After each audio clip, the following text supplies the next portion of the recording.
All right, good afternoon. Just follow up a little bit about the game from Saturday. Obviously, a great game for us, particularly in that second half. I just go back and watch it. A couple of things that stood out to me. I think, initially in the game, we in the first quarter, we did a great job of occupying the ball, keeping their offense off the field. The negative to that is we were not getting touchdowns. Get down there twice and had to settle for field goals. And one of them was an errant pass that we had. We just didn't execute, basically, what it boiled down to. And we knew going into the game we needed to score touchdowns against Wake Forest and not settle for field goals the way they can score. So that was certainly a negative. Felt good about the way we were playing at halftime, but we're missing that field goal right before the half. I thought certainly was a negative as well. We had two penalties that backed us up. You made the first two, and then of course missed the last one. And you felt like you played well, and you go into halftime, you're losing. And but I did feel good about coming out in the second half. We were really close to creating turnovers, and then just exploded in the third quarter, creating six. Credit to our defense. One thing that really stood out, we had 8 sacks on the day from 8 different people. That just speaks to team defense. And we created 8 turnovers. 6 different people got the turnovers. So you think about the wealth was spread out. It wasn't just one guy. And I think that's tremendous team defense. And that's the way you want to play.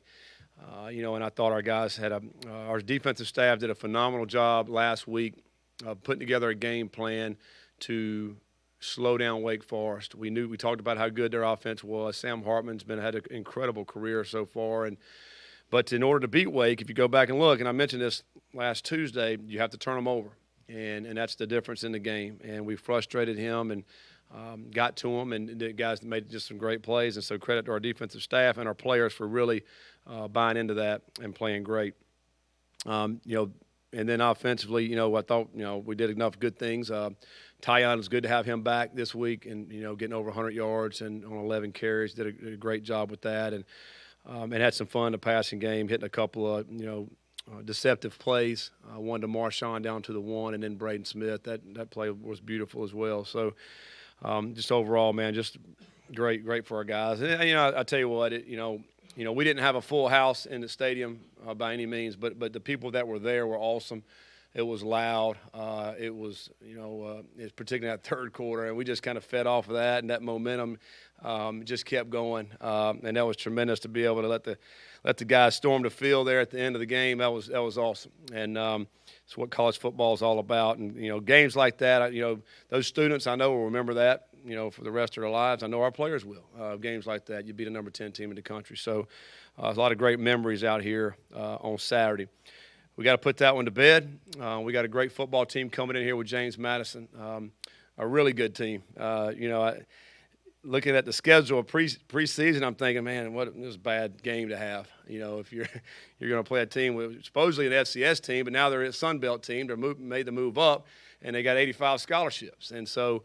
It's not playing an FCS team, and not only that, it's a team that thinks they can win.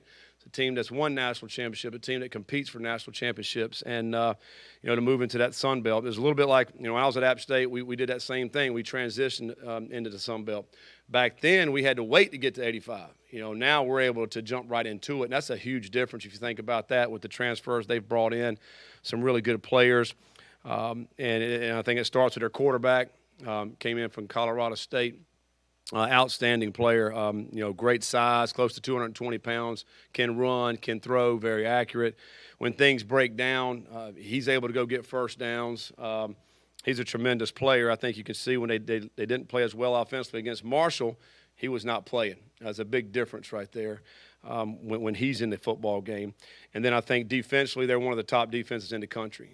I thought as we were going through early in the season, I was kind of looking, all right, they were number 1 in the country in defense. And you go back and look now, in just about half the categories, they're top 10 in defensive stats. I mean, it's a tremendous job what they do defensively. They can run. They're not really that big, but they really can run, and the guys are where they're supposed to be.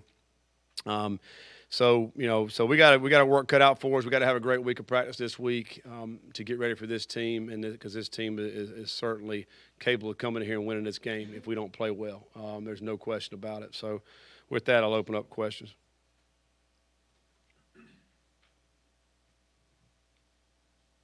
Scott, could you speak to the challenge of a game like this, sandwiched between a really emotional win and you got Clemson the following week? Yeah, I mean, it speaks to what we've been saying all year. It's a one season, one game right now this week. This is all we can focus on. Doesn't matter where we're at in the past. It doesn't matter what we got coming up. We know we got some challenges coming up. We have to focus everything on this, just like we did last week, just like we did the Pitt week, and so on and so forth. I mentioned this at the end of the game. It is this coach speak, but it is 100% true that you have to focus everything on this opponent. Today's practice specifically, like when we put the game plan in, these guys have to really focus on what we have to do.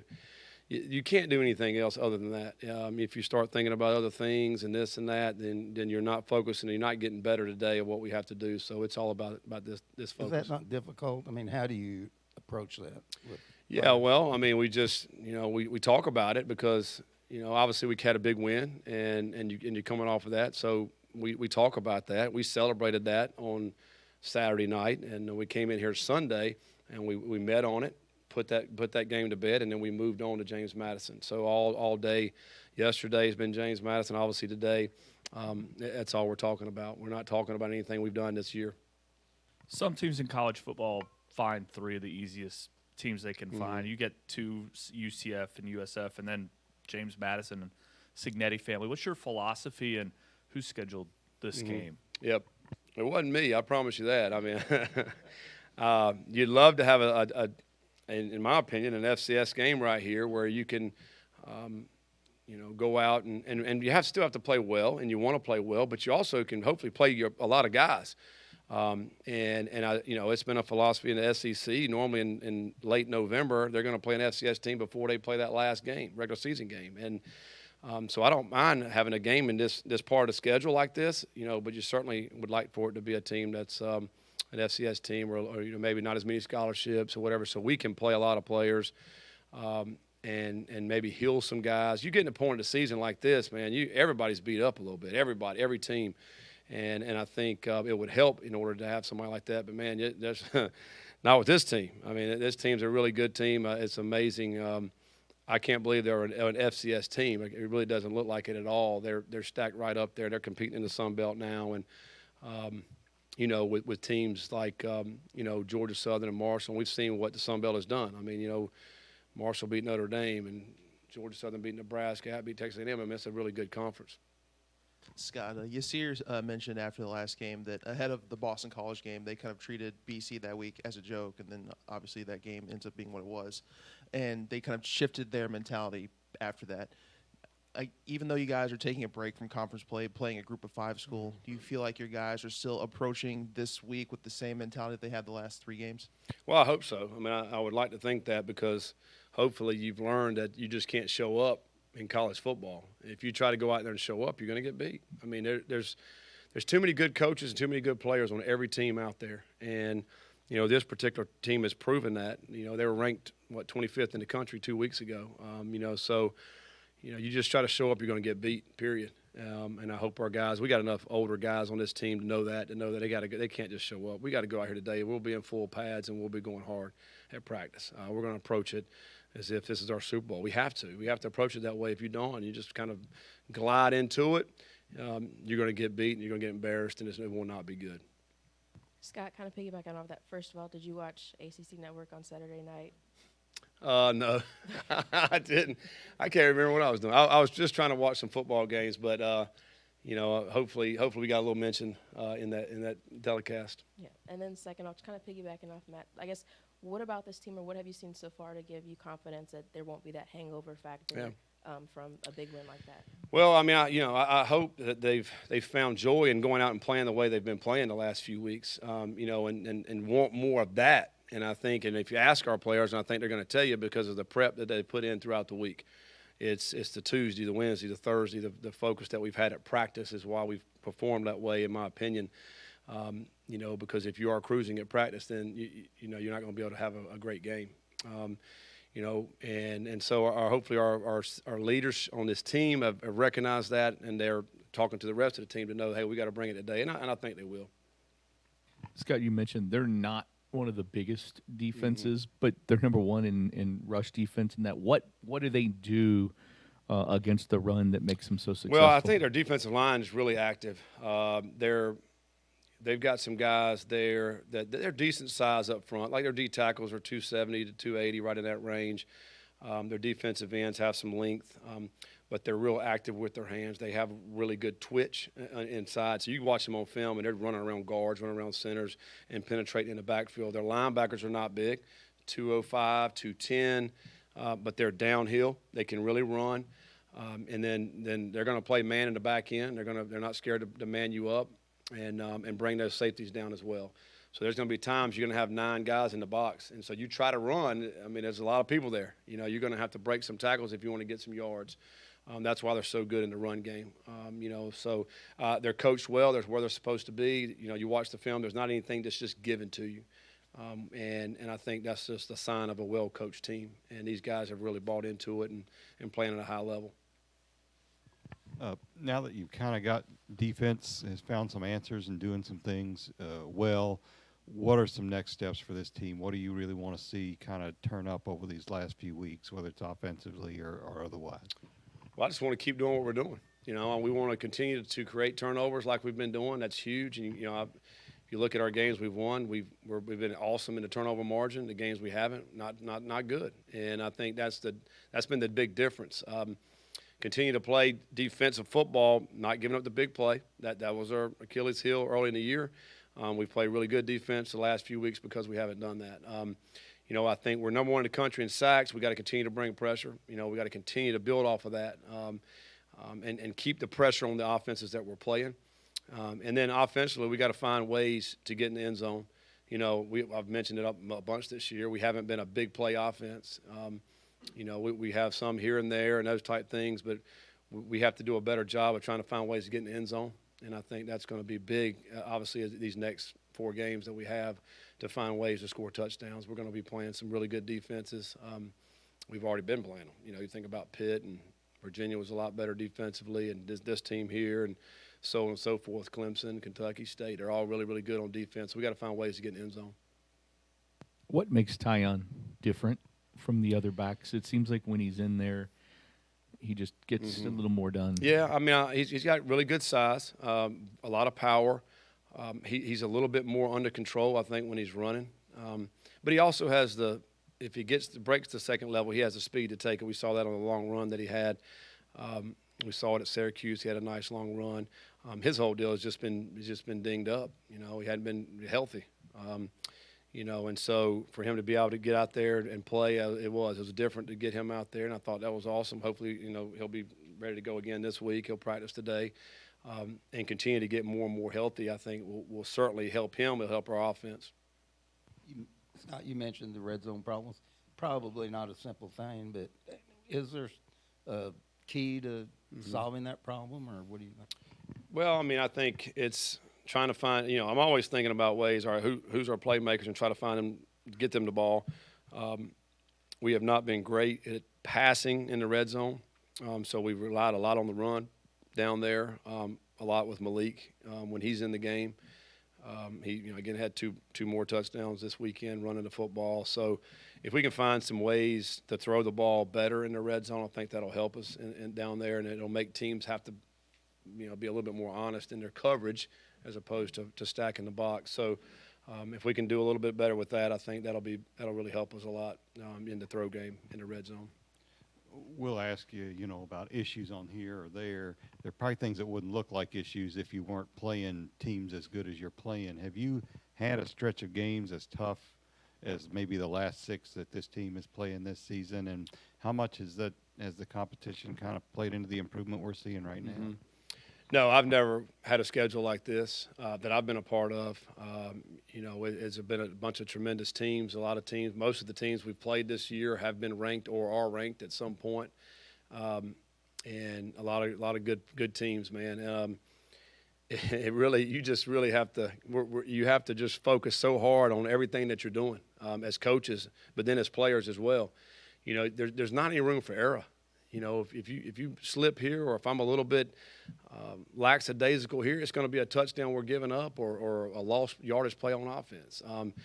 We have to focus so hard on every single play, and then game plan wise. Like, we're very intentional on what we're doing offensively, defensively, what we're calling, because every single play matters. I mean, it's not any room for error. So that's why I don't sleep as good at night. We were just talking about that before I came down here. It's because you're always thinking about ways, what can we do to help ourselves out? What can we do a little bit better to give us one little bit of edge that we need to get these wins?